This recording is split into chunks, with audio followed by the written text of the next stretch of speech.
오늘 우리에게 주시는 말씀은 하나님의 임재가 있는 신앙생활이라는 제목으로 여러분과 함께 말씀을 나누겠습니다. 스데반의 순교와 더불어 일어난 핍박은 예루살렘 교회에 큰 어려움을 가져다 주었습니다. 처음에는 현재의 상태를 지키려고만 했던 사내들이는 이제 적극적으로 기독교인들을 핍박하기 시작했습니다.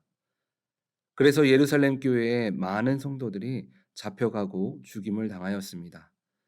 이러한 핍박으로 인하여 예루살렘 교회의 성도들은 여러 지역으로 흩어지게 되었습니다.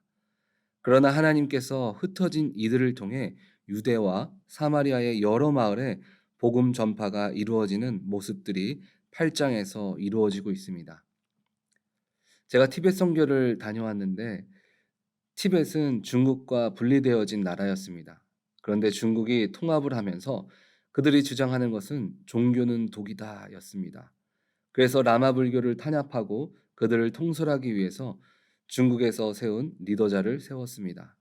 그런데 그 티벳에서 선교를 하기에 가장 좋은 조건을 가진 사람은 중국 사람인데 중국 사람들은 침략자라는 반감 때문에 사역을 하지 못하고 다른 외국인들을 통해서 복음이 전해지는 현장을 본 적이 있습니다.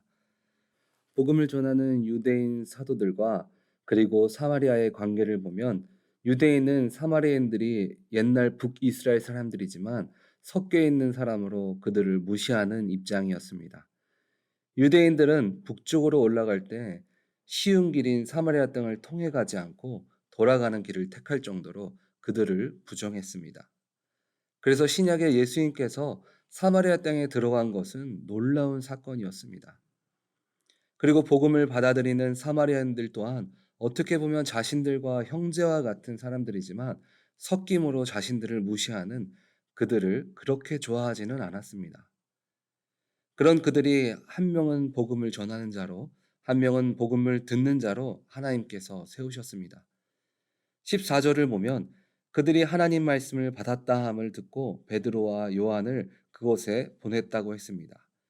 이 소식은 예수님께서 예언하신 대로 하나님의 말씀, 곧 복음이 사마리아로 전파되고 있었기 때문에 사도들에게 그것은 중요한 사건이 되었습니다.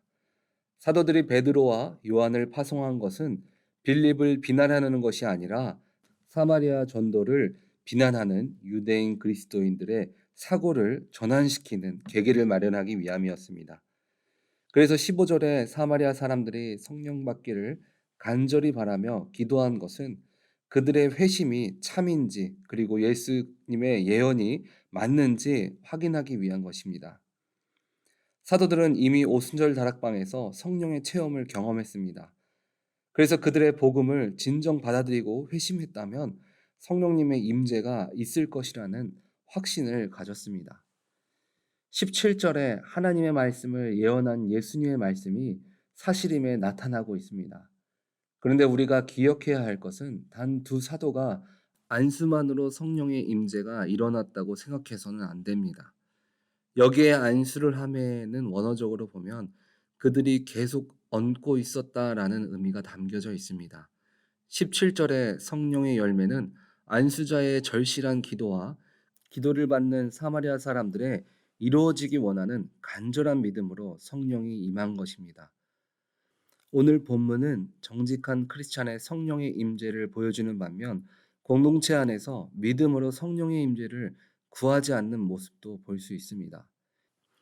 이미 구절에 나온 인물인데 바로 마술사 시몬입니다. 점을 치면서 자칭 신의 대리자라고 했던 사람입니다. 그가 신앙을 갖게 된 배경을 보면 그는 사도들의 이적과 기적을 보면서 뭔가 자신이 따라할 수 없는 범접하기 힘든 세력이 나타났다는 그런 생각을 하였습니다. 사도들의 모습을 보고 그들을 바짝 따라다니며 어떻게 내가 저것을 할 수 있을까 하는 마음으로 세례도 받았습니다. 회심한 줄 알았던 그의 본심이 18절, 19절에 나타납니다. 돈을 주면서 당신들이 안수해서 성령을 받은 것처럼 내가 안수하는 사람들이 성령을 받을 수 있게 만들어 주십시오라고 이야기했습니다. 마치 신앙을 주님께 돈 주고 거래하듯이 자신이 예전에 행했던 무당같이 돈을 받고 점을 쳐서 신의 가호를 빚는 것처럼 동일하게 생각하고 행동했습니다. 주님은 돈을 많이 받았다고 기도를 들어주시고 세상에 권세를 가졌다고 더 잘해주시는 분이 아닙니다. 하나님은 우리에게 돈을 요구하는 가난한 분이 아니십니다. 그래서 사도들이 그런 마술사 시몬에게 말합니다. 21절에 너는 하나님 앞에 마음이 바르지 못하기 때문에 너는 망할 것이고 너는 하나님과 관계도 없고 얻을 것도 없을 것이다. 시몬은 믿음은 없었지만 영적인 존재를 인식하고 있었습니다. 24절에 사도들에게 부탁합니다. 제발 나를 위해 기도해 주십시오. 당신들이 지금 말한 망한다는 말이 하나도 나에게 오지 않게 해 주십시오. 하나님께서 우리의 기도를 도깨비 방망이처럼 믿는 것을 원하지 않는다는 것을 확인할 수 있습니다. 오늘 본문은 현재 믿음으로 살아가는 우리에게 하나님의 임재가 나타나는 신앙생활의 모습을 말해주고 있습니다. 그 첫 번째는 마음으로 믿어야 합니다. 사마리아 사람들의 문제는 무엇일까요? 그들은 머리로 신앙을 인지하고 있었습니다. 그러면 머리로 하는 신앙의 문제점은 무엇일까요? 우리가 너무나 하나님에 대해서, 믿음에 대해서 잘 알고 있지만 실제로 문제를 만났을 때 그 믿음에 힘이 없다는 것입니다. 우리 머리에 있는 하나님이 삶에서 적용으로 나타나야 하는데 이론은 있지만 실제가 없다는 것입니다. 마음으로 믿어진다는 것은 무엇입니까? 믿음이 실제가 되어지는 것입니다. 마태복음 8장 5절 이후에 나오는 백부장의 모습을 보면 이 사람은 예수님에 대한 이야기를 이미 듣고 알고 있었습니다. 머리로 알고 있는 사람이었습니다. 그런데 그 머리로 아는 사람과 다른 것은 그의 발걸음이 예수님께 향해 있었다는 것입니다. 자신이 들었던 예수님을 직접 만나고자 찾아왔고, 그리고 그는 예수님께 들었던 말씀을 듣고 그대로 믿음으로 걸어갔습니다. 마음으로 믿는다는 것은 주님의 일하심을 확신하는 것입니다.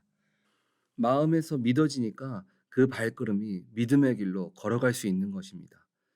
그리고 그 발걸음의 결과는 성령이 역사하셔서 믿음이 현실이 되는 것입니다. 여러분 가운데 아직 지식적으로 아는 주님이 마음으로 믿어지지 않는 분이 계십니까?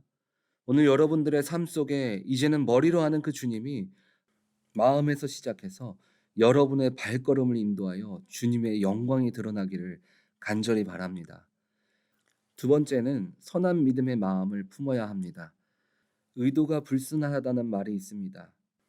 우리가 좋은 일을 하는 결과를 갖고 있지만 행동하고 결과를 얻는 의도가 불순하다는 말입니다.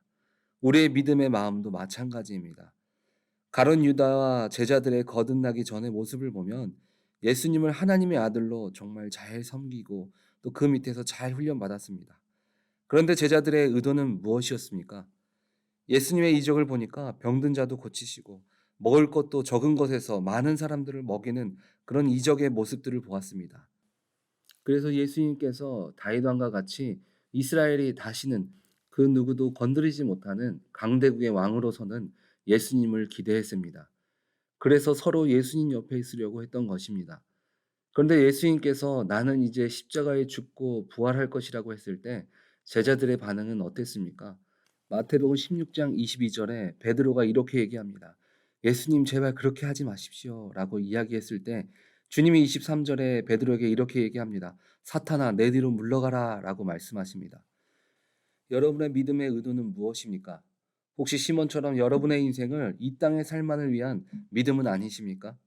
우리들의 문제와 성공은 그저 주님을 더 깊이 만나는 도구일 뿐입니다.